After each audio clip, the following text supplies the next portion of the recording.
നമസ്കാരം.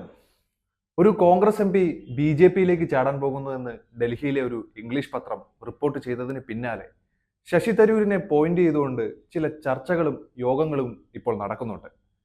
ബി.ജെ.പിയിൽ ചേരാൻ താല്പര്യം കാണിച്ചുകൊണ്ട് ഒരു കോൺഗ്രസ് നേതാവ് ബി.ജെ.പി ദേശീയ അധ്യക്ഷനുമായിട്ട് സ്വകാര്യ ചർച്ച നടത്തിയെന്നുള്ള വിവരങ്ങളും ഇപ്പോൾ പുറത്തു വരുന്നുണ്ട്. രാഹുൽ ഗാന്ധിയുമായുള്ള അകൽച്ച കോൺഗ്രസിൽ നിന്ന് ഇനി കാര്യമായ വളർച്ചയ്ക്ക് ഒരു വിധത്തിലുമുള്ള സാധ്യതയില്ലെന്ന തിരിച്ചറിവ് തന്നെയായിരിക്കും ശശി തരൂരിന് ഈ പറഞ്ഞ ബി.ജെ.പിയിലേക്ക് പോകാനുള്ള ഒരു ത്വര വന്നത്. തിരുവനന്തപുരത്ത് ഇനി താൻ മത്സരിക്കാനില്ലെന്ന പ്രഖ്യാപനവും ഈ സ്വകാര്യ ചർച്ചയുമായി ബന്ധപ്പെട്ടിരിക്കുന്നത് ശശി തരൂർ ആണെന്നുള്ള കാരണങ്ങളും ഒരുപാടുണ്ട്. കേന്ദ്ര ക്യാബിനറ്റ് പദവി, കേരളത്തിൽ നിയമസഭാ തെരഞ്ഞെടുപ്പ് നടക്കുന്ന നേരത്തും പ്രധാന സ്ഥാനം തുടങ്ങിയ വാഗ്ദാനങ്ങളാണ് ശശി തരൂരിന് മുമ്പാകെ ബി.ജെ.പി നിരത്തിയിരിക്കുന്ന പ്രധാനപ്പെട്ട വാഗ്ദാനങ്ങൾ. ദേശീയ നേതൃത്വത്തിന്റെ പൂർണ്ണമായ സമ്മതമുള്ളപ്പോഴും സംസ്ഥാനത്തെ ഒരു വിഭാഗം ബി.ജെ.പി നേതാക്കൾ മുതിർന്ന കോൺഗ്രസ് നേതാവിന്റെ വരവിനെ എതിർക്കുന്ന സാഹചര്യവും ഇവിടെ നിഴലിച്ചു നിൽക്കുന്നുണ്ട്. തരൂരോ തരൂരിന്റെ ഓഫീസിലുള്ളവരോ ഈ ന്യൂസുമായി ബന്ധപ്പെട്ട് ഇതുവരെയും കമാന്നൊരു അക്ഷരം പോലും മിണ്ടിയിട്ടില്ല.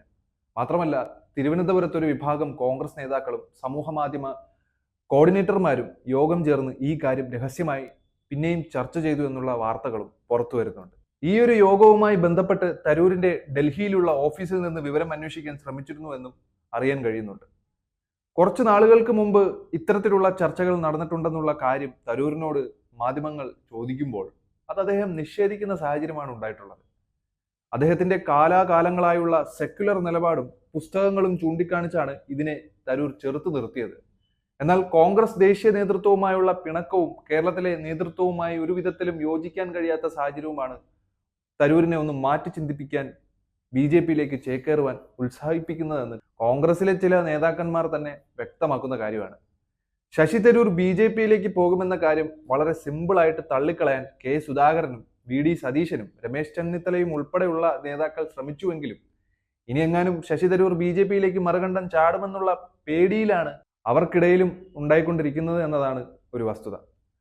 തരൂർ കൂടി കോൺഗ്രസ് വിടുന്നതോടെ ഒരു വിഭാഗം വലതു മാധ്യമങ്ങളുടെ ഒത്താശയോടെ മാധ്യമങ്ങളുടെ കൂട്ടുപിടിച്ച് കോൺഗ്രസ് നടത്തിക്കൊണ്ടിരിക്കുന്ന ജനങ്ങളുടെ കണ്ണിൽ പൊടിയിട്ടുകൊണ്ട് നടക്കുന്ന അക്രമ സമരവും ബഹളങ്ങളൊക്കെ അസംബന്ധമാകുമെന്ന കാര്യത്തിൽ ഒരു തർക്കവുമില്ല.